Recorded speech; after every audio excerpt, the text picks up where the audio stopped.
Shalom, Ibu Bapak, Saudara yang dikasihi oleh Tuhan Yesus Kristus. Perkenalkan, nama saya Julieta Angelberta Wiraputri atau biasa disapa Putri. Saat ini saya sedang menunggu penempatan sebagai calon pendeta GKI. Saya senang dan bersyukur kepada Tuhan bahwa hari ini saya bisa menyapa Ibu Bapak Saudara sekalian melalui sapaan Gembala GKI. Sebelum merenungkan firman Tuhan, mari kita berdoa. Ya Tuhan, terima kasih untuk hari yang Tuhan boleh kembali berikan kepada kami, kepercayaan baru menunggu kami. Tuhan, tolong kami ketika kami hendak merenungkan firman Tuhan, agar kami dapat merenungkannya dengan baik dan dapat melakukannya di dalam kehidupan kami. Amin. Bacaan kita terambil dari Injil Markus pasal 4. Ayat 35 sampai 41. Injil Markus pasal 4 ayat 35 sampai 41 berbunyi demikian. Pada hari itu menjelang malam, Yesus berkata kepada mereka, "Marilah kita bertolak ke seberang." Mereka meninggalkan orang banyak itu, lalu bertolak bersama Yesus yang sudah ada dalam perahu. Dan perahu-perahu lain menyertai dia. Lalu mengamuklah topan yang dahsyat sekali dan ombak menyembur masuk ke dalam perahu, sehingga perahu itu mulai dipenuhi dengan air. Yesus sedang tidur di buritan memakai bantal. Lalu murid-muridnya membangunkan dia dan berkata kepadanya, "Guru, tidak pedulikah engkau kalau kita binasa?" Ia pun bangun, menghardik angin itu, dan berkata kepada danau itu, "Diam, tenanglah." Lalu angin itu reda, dan danau itu menjadi teduh sekali. Lalu ia berkata kepada mereka, "Mengapa kamu ketakutan? Belumkah kamu percaya?"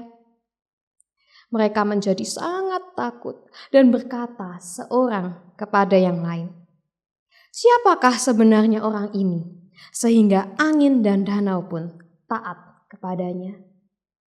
Yang namanya badai terjadinya di luar diri kita. Tapi percayakah kalau badai juga bisa terjadi di dalam diri kita? Itulah yang disebut dengan cemas. Ketika seseorang sedang menghadapi sebuah persoalan, otak kita akan memunculkan berbagai kemungkinan persoalan, dampak, resiko, bahkan usulan solusi.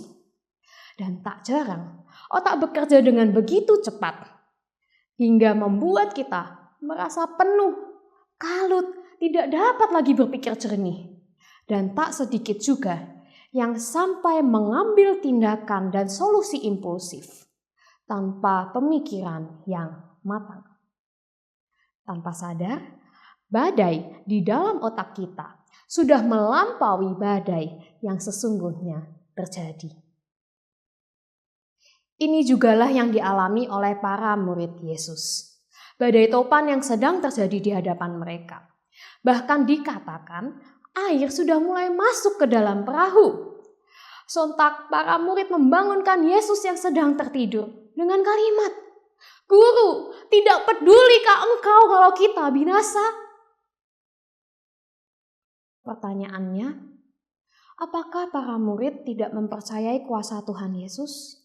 Sampai-sampai mereka sanggup mengucapkan pernyataan yang demikian? Mungkin saja tidak. Pernyataan tersebut lebih terlihat sebagai respons atas kalutnya pikiran mereka akibat kondisi yang sedang mereka hadapi. Kecemasan mulai menguasai para murid, takut tenggelam, takut mati, bagaimana caranya menguasai diri, menyelamatkan diri, dan lain seterusnya. Tanpa sempat berpikir masak soal apa yang harus dan akan mereka lakukan.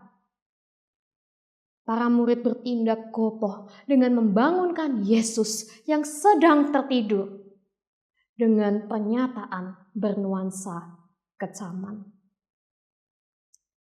Dengan kata lain, badai di dalam diri mereka lah yang spontan menggerakkan mereka.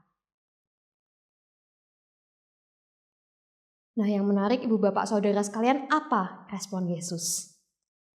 Teks kita menyatakan bahwa Yesus kemudian bangun dan kemudian berkata kepada badai dan kepada danau itu, "Diam, tenanglah, dan redalah badai itu." Ibu Bapak Saudara yang dikasihi oleh Tuhan Yesus Kristus, sejatinya yang Tuhan Yesus redakan itu bukan hanya badai yang ada di depan para murid, tetapi juga badai yang ada di dalam kepala mereka.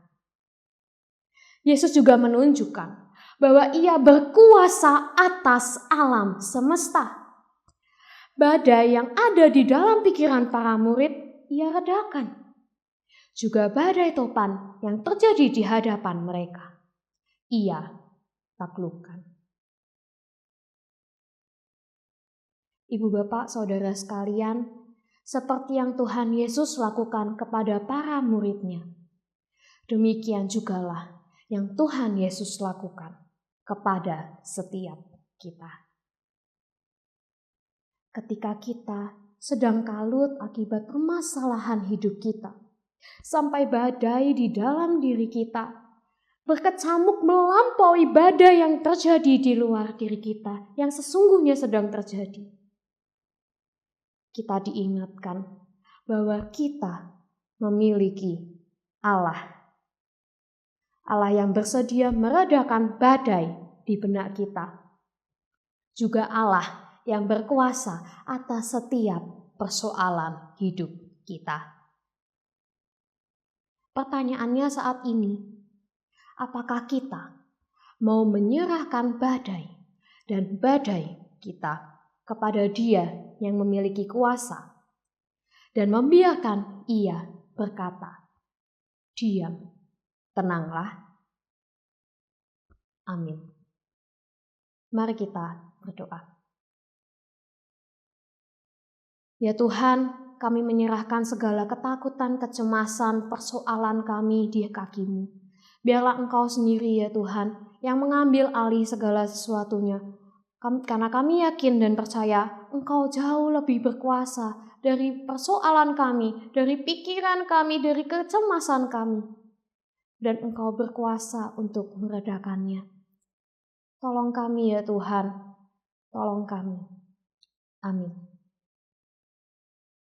Selamat beraktivitas Ibu Bapak Saudara sekalian. Tuhan Yesus senantiasa menyertai kita semua. Amin.